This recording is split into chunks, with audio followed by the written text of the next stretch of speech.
Olá pessoal, a paz do Senhor Jesus, tudo bem com você? Bom, hoje nós vamos contar uma história muito bonita de um homem chamado Gideão.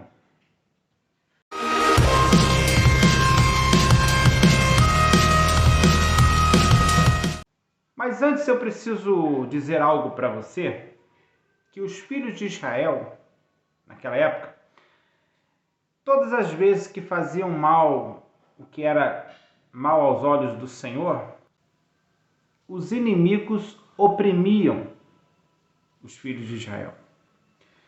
Os filhos de Israel faziam o que era mal aos olhos do Senhor e os seus inimigos então iam lá e oprimiam o povo de Israel. E Deus sempre levantava alguém para livrar o seu povo das mãos dos inimigos. E hoje vamos falar deste homem chamado Gideão. E já vou pedir para você assistir as outras duas histórias que nós contamos aqui no nosso canal. Uma de Ruth e a outra de Sansão, tá bom? Você não pode perder, tá muito linda essas histórias. Depois você faz uma maratona e começa assistindo lá a história de Ruth, de Sansão. E essa que nós vamos falar hoje a respeito de Gideão. Fica por aí, hein? Sente-se no sofá, prepare para mais uma história bíblica.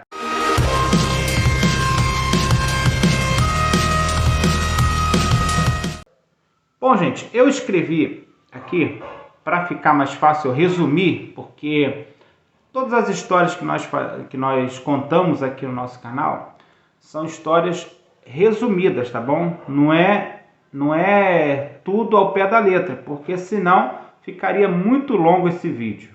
Então eu fiz um resumo da história toda de Gideão e eu vou contar para você aqui nesta hora. Então fique ligado, tá bom? Bom, gente, por causa da desobediência dos israelitas, os inimigos midianitas e os amalequitas, todas as vezes que o povo entravam nos currais e nas suas plantações, eles saquearam tudo que o povo de Israel plantava. Saquearam tudo. Eles levavam, antes de Israel ir lá colher as plantações, eles já vinham antes e levavam tudo. Então, eles roubavam tudo do povo de Israel, deixando o povo de Israel sem plantação e também sem gado. Então, o povo de Israel começou a se empobrecer. Ficaram muito pobres. É aí que entra a história que nós vamos contar hoje, a história de Gideão. Preste bem atenção. O povo de Israel se levantou, viu tremenda dificuldade após serem saqueados, serem roubados pelos medianitas e os amalequitas, o povo inimigo. Eles então resolveram clamar ao Senhor. É aí que o Senhor responde, porque quando vir um problema em sua vida, e desde já eu já quero trazer isso para você no dia de hoje, todas as vezes que você se sentir com problemas que talvez aos seus olhos não podem ser resolvidos, olhe para o alto, clame ao Senhor, porque é do alto que vem o nosso socorro. E Deus então falou com uma pessoa chamada Gideão. Ele fala com Gideão, o anjo do Senhor apareceu a Gideão, e ele fala com Gideão. E Gideão se encontrava malhando trigo escondido dos amalequitas para eles não roubarem também. Olha que interessante. E o anjo do Senhor aparece para Gideão e fala: varão valoroso, Deus é contigo. E Gideão, sabendo então das histórias, que aconteceu com o povo de Israel, Gideão falou para o anjo: como que Deus é comigo e todo esse mal nos sobreveio ao meu povo? E o anjo do Senhor então não falou nada para ele a respeito disso. Apenas disse assim: vai nessa tua força, porque eu te farei livrar a esse povo, o povo de Israel, das mãos dos inimigos. Então ele disse para o anjo do Senhor: como que eu vou livrar o povo das mãos dos inimigos, se eu sou de uma família muito pobre e eu sou o menor da casa dessa família. Como? E o anjo do Senhor respondeu para ele: tu ferirás os medianitas, todos eles, como se fosse um homem só. Ferirá os medianitas e Deus dará a vitória através das suas mãos, Gideão. Então Gideão lhe pediu um sinal de que se era o Senhor mesmo que estava falando com ele. Ele não acreditou em tudo aquilo de imediato. Foi preciso então que ele experimentasse fazer um sinal, pedisse um sinal para que o anjo do Senhor pudesse fazer. E o anjo do Senhor fez aquilo que ele tinha pedido. E ele então fez um preparou lá um cabrito, preparou lá uma oferta, um presente e deu para o anjo do Senhor. E o anjo do Senhor pegou essa oferta, colocou sobre a penha da rocha e fez cair fogo do céu e consumiu aquele holocausto, como representando como se ele tivesse recebido aquela oferta. Depois disso, Gideão ficou com medo de morrer, porque ele já conhecia a história e sabia das leis, que se um homem visse o Senhor face a face, esse tal homem não ficaria vivo. Então ele ficou com medo disso, de morrer, porque ele viu o Senhor face a face. E disse o Senhor: não temas. E edificou um altar e chamou o nome daquele altar: o Senhor é paz. E o Senhor lhe disse: derruba o altar do seu pai, que era de Baal, e edifica um altar para mim no monte, no lugar mais alto. Então Gideão fez tudo quanto o Senhor tinha pedido. E de manhã cedo, os homens daquela cidade, vendo que o altar de Baal tinha sido derrubado, procurou então quem era que tinha feito aquilo. Então descobriram que foi Gideão, filho de Joás. E foram atrás do pai de Gideão, Joás, e pediu que ele falasse onde estava o seu filho, porque eles iriam matar, porque Gideão derrubou ali o altar de Baal.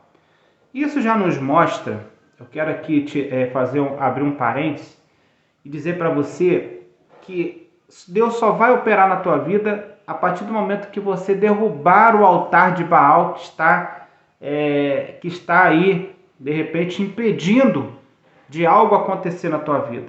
Porque Deus, ele só opera em lugares onde ele é bem aceito. Então, se você quer que o Senhor entre na tua vida, na tua casa e mude a história da tua vida, você primeiro precisa abandonar essas práticas que eram de outrora de outro Deus, que quando você então estava no mundo, tá bom?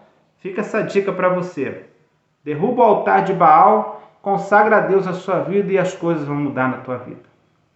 E todos os medianitas e os amalequitas e os filhos do Oriente se ajuntaram como se fosse um só exército, uma multidão de gente no vale de Jezreel.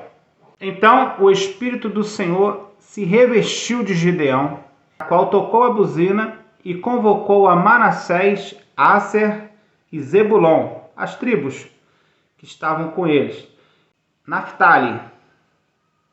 E saíram ao encontro, e disse Gideão: se Deus há de livrar Israel por minha mão, como tens dito. E ele fez uma prova, como seria, e Deus fez como ele queria. Ele fez uma prova e Deus foi lá e confirmou tudo o que ele queria. Então, levantou-se de madrugada Gideão e todo o povo que estava com ele. Mas antes disso, Deus precisava fazer uma peneira, porque tinha muita gente ali com Gideão. E para Deus resolver um problema, meu amigo e minha amiga, não precisa de muito. Precisa de alguém que esteja disposto a fazer a sua vontade. Tinha muita gente ali junto com Gideão e Deus assim o fez fazer uma peneira para ver quantos ficariam ali com ele de fato e de verdade. Então Deus falou para Gideão: Gideão, pede para aqueles que são medrosos, os que são covardes, e separa esses. Acredite se quiser, dessas pessoas que estavam junto ali, 22.000 pessoas ficaram de fora, restando apenas 10.000. E o Senhor tinha dito a Gideão: Gideão, ainda tem muita gente aí contigo ainda. Talvez eu tento imaginar aqui como que ficou a cabeça de Gideão, né? Porque tinha 32 mil. Na primeira peneira, Deus já separou 22 mil, ficando apenas 10 mil.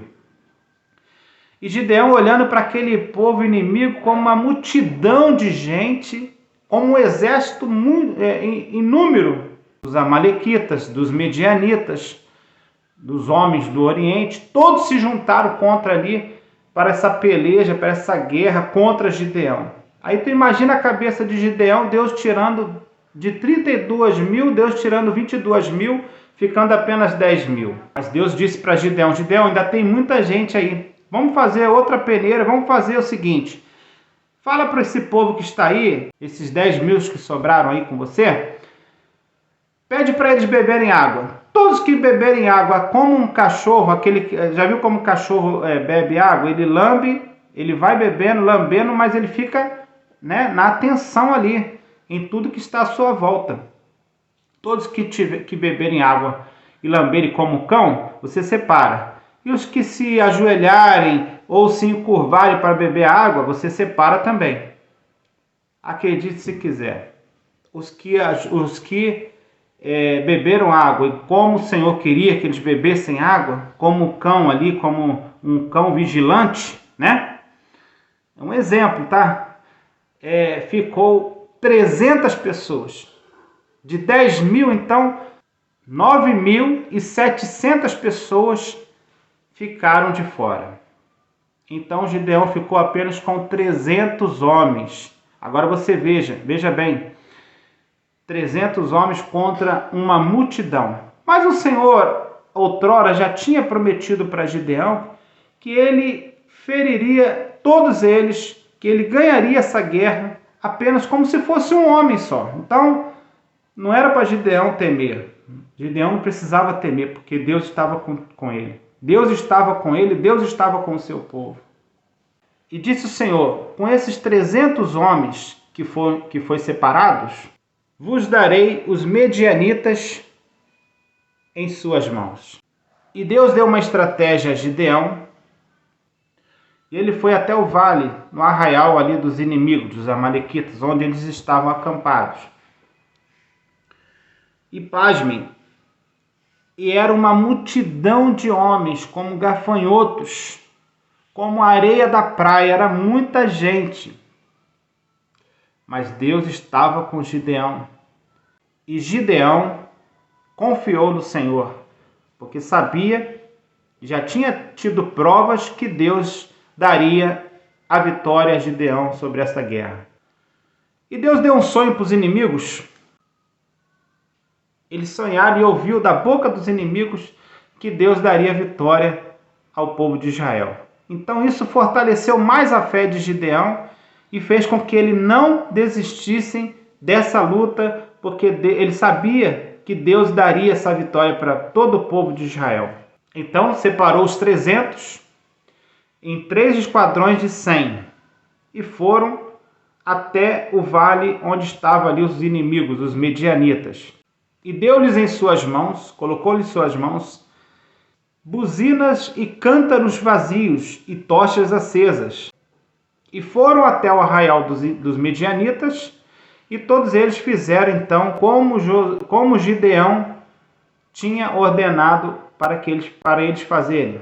E tocando a buzina disseram: espada do Senhor e de Gideão. E os inimigos, não sabendo quem era, né, e da onde vinha o toque da buzina, e como estava muito escuro ali naquele vale, o que aconteceu? Um pegou a espada e um feriu o outro. Quer dizer, o próprio inimigo, eles estavam se matando entre eles. Olha que interessante, como que Deus fez essa vitória através das mãos de Gideão. Como Deus deu essa estratégia para Gideão. Como que Deus deu a vitória nas mãos de Gideão. Os próprios inimigos feriram aos outros.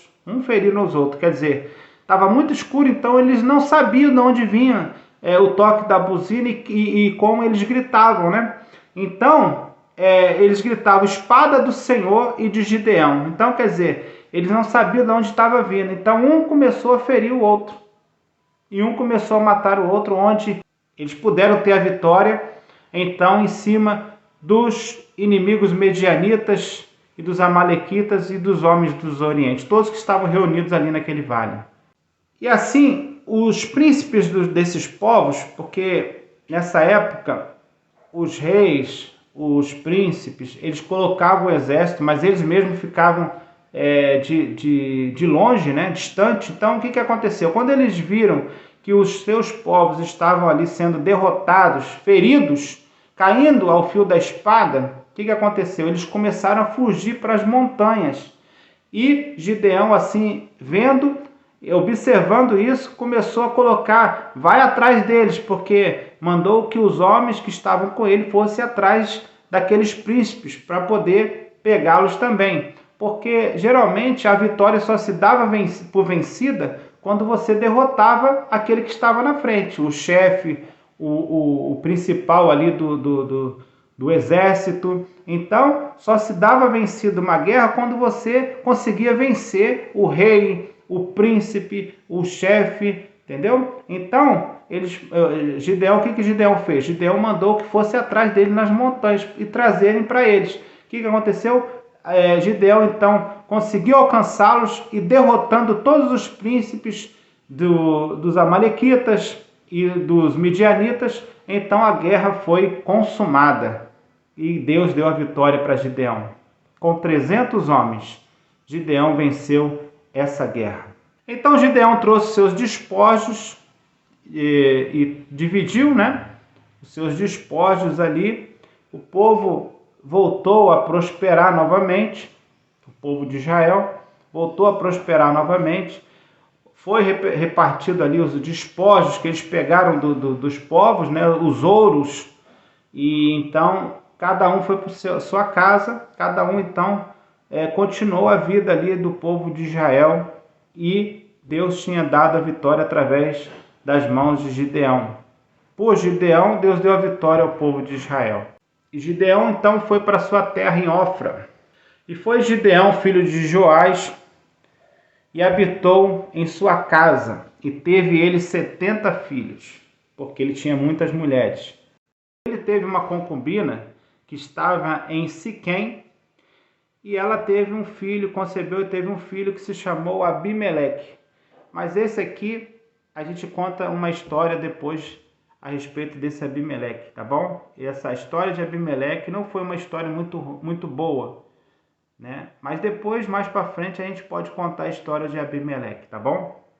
Então, essa foi a história de Gideão. E depois dessa guerra, depois de vencida a guerra contra os amalequitas e os medianitas, Israel então sossegou, a terra de Israel sossegou ali por 40 anos, tá? 40 anos nos dias de Gideão. Depois da guerra, o povo de Israel então sossegou por 40 anos, não teve mais guerra.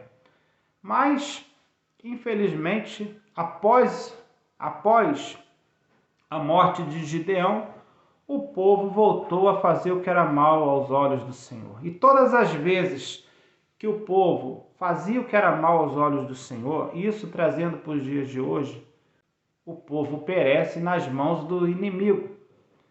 Então preste bem atenção. Para você ter uma vida vitoriosa, você precisa obedecer, você precisa fazer a vontade de Deus. Não tem como ter uma vida de sucesso, uma vida de bênção, uma vida de vitória, se você não obedecer à vontade de Deus. Gideão obedeceu à voz do Senhor. Trouxe o povo a desfazer a aliança que tinha com Baal. Que o povo estava meio que lá, meio cá, né? Meio barro, meio tijolo. As pessoas não sabiam mais e não confiavam mais em Deus, não buscavam mais o Senhor. Então o povo começou a buscar outro Deus. E esse que é o problema. O problema todo é esse. Quando você esquece de buscar o verdadeiro e único Deus para buscar deuses estranhos.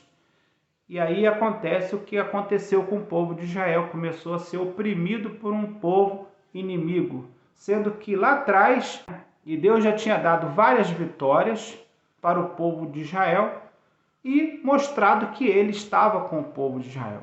Mas o povo de Israel, então, parece que quando morriam os pais, os anciões, os mais novos, então, eles procuravam fazer tudo de acordo com a sua vontade e não com a vontade de Deus. E que isso sirva de exemplo para todos nós, que nós possamos buscar mais a Deus e invocá-lo enquanto é tempo, enquanto está perto, tá bom? Deus abençoe a tua vida, fique com essa história, espero que essa história de Gideão sirva de exemplo para você, para mim, para todos nós, tá bom? Que Deus abençoe e até a próxima história aqui nos Histórias Bíblicas. Deus te abençoe, fique na paz.